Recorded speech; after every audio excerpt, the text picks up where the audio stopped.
Welcome to another FlexiTools sewing instruction video. My name is Graham and I'm going to be showing you how to prep a machine out of the box today.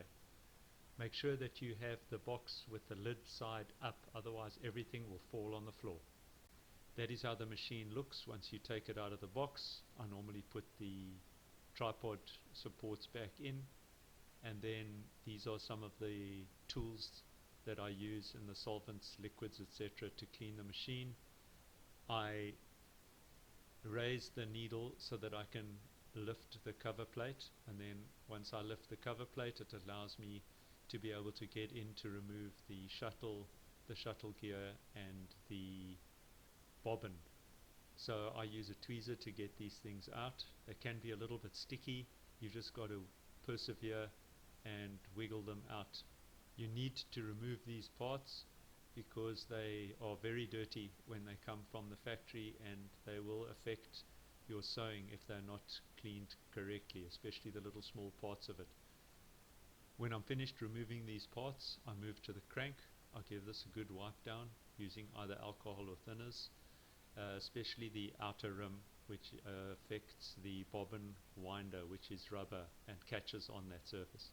I then move to wipe the machine itself down. I wipe all the exposed surfaces so that I can handle the machine without my hands getting dirty as I work with the machine going forward. I also clean those little parts that I've removed, including removing the spring, the little leaf spring with its screw.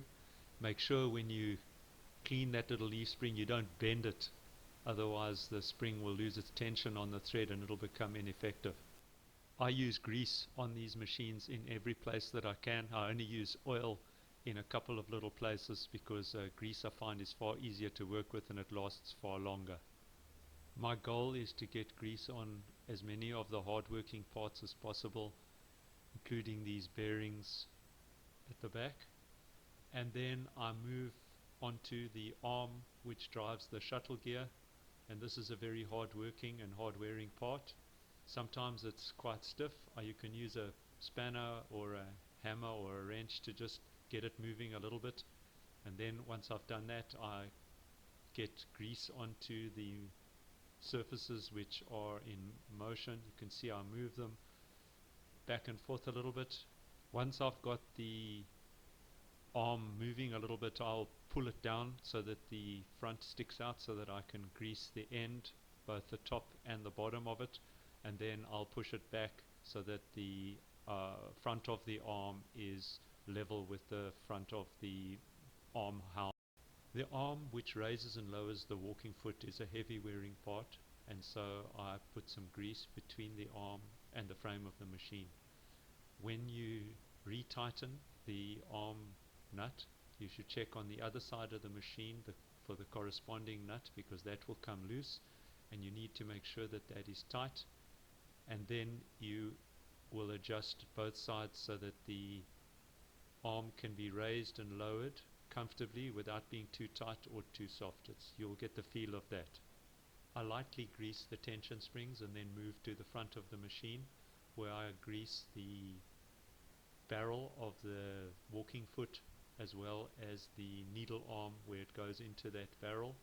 I want all those surfaces turning smoothly and well lubricated. I then move to the parts that use oil.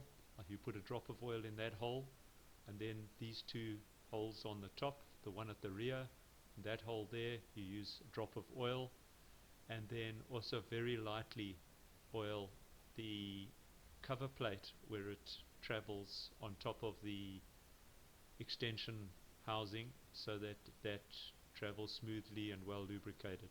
I then lubricate the crank by putting a little bit of grease on all the wear surfaces.